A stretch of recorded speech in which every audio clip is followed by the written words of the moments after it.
Vous connaissez désormais les haut-parleurs, chaîne des jeunes citoyens reporters francophones à travers le monde. Les haut-parleurs lancent leur série Méditerranée, coproduite avec TV5 Monde.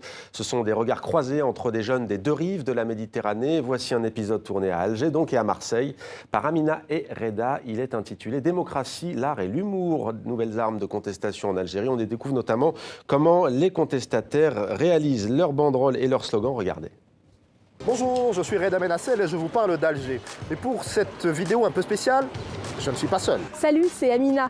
J'ai commencé en tant que haut-parleur à Alger et désormais j'habite à Marseille. Avec Reda, on a décidé de se réunir pour vous parler des slogans et des musiques qui ont fleuri durant ces manifestations qui ont touché l'Algérie et tous les Algériens, que ce soit là-bas comme ici en France. La grande majorité de ces manifestants utilisent l'art et l'humour pour faire passer leur message. Le hirak en Algérie, quand les blagues font plus de mal que les balles, on en parle tout de suite. Il n'y a que Chanel pour faire un numéro 5 ou encore votre système nuit gravement à notre santé. Autant de slogans, encore une fois, qui font très rapidement le tour des réseaux sociaux à chaque manifestation. Et ce qui est intéressant justement, c'est que là tout de suite, je vous emmène à l'une des fabriques de ces fameux slogans, l'association Rage, 20 ans de militantisme dans les pattes.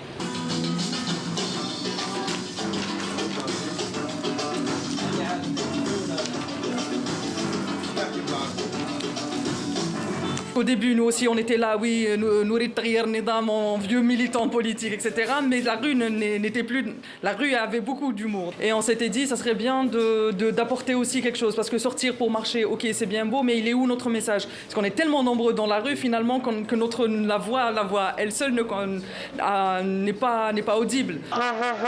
Le peuple algérien est essentiellement constitué de jeunes, pour la plupart apolitiques. Donc je me suis dit, quel est le moyen d'essayer de titiller à la jeunesse?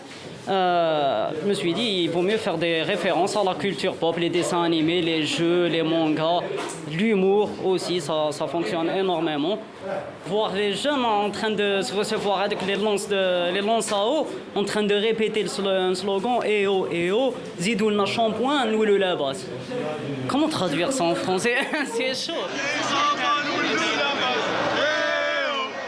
Côté Amina, comment est-ce que ça fonctionne à Marseille? Qu'est-ce qui s'y passe justement? On est moins nombreux, c'est vrai, mais en tout cas on garde les mêmes moyens d'expression. On essaye d'utiliser l'art, la culture pour s'exprimer. Il y a bien sûr aussi des slogans qui sont assez drôles et les Algériens m'expliquent pourquoi eux aussi ils ont choisi de s'exprimer comme ça. C'est notre domaine. C'est vrai? On a toujours fonctionné comme ça. Alors. On a déjà essayé la violence et ça n'a pas marché et on a pris une leçon. Étant algérien, je sais que les Algériens ont un sens de l'humour assez aiguisé.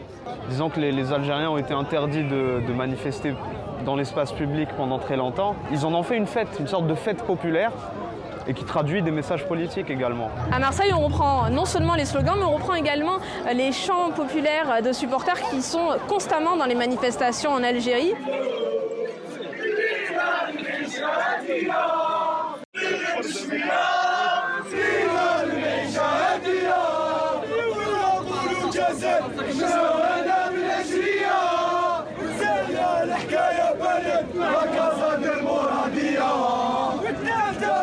Beaucoup de franco-algériens, moi aussi je suis allée à Alger parce que voir tout ça depuis Marseille, ça me frustrait. Je voulais vraiment savoir quelle était l'ambiance, comprendre la créativité artistique des Algériens et surtout la voir dans la rue parce que c'est ça qui est important. Moi là je suis au Théâtre National Algérien. Chaque semaine, un groupe d'artistes se réunit et invite les citoyens à discuter de l'Algérie de demain. Et chacun est libre de parler et c'était vraiment fort et important pour moi de voir cette liberté d'expression.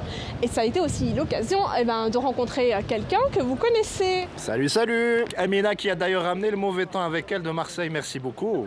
Mais en tout cas, moi je suis là pour quelques jours, mais je repars à Marseille parce qu'on a plein de reportages à vous préparer avec Reda. Absolument, parce que tu le sais très bien, Amina, l'Algérie est un pays plus que fascinant, très très complexe, très loin aussi des clichés véhiculés ici et là, qu'on vous propose de continuer à explorer en notre compagnie tous les deux. À très bientôt. Salut, salut!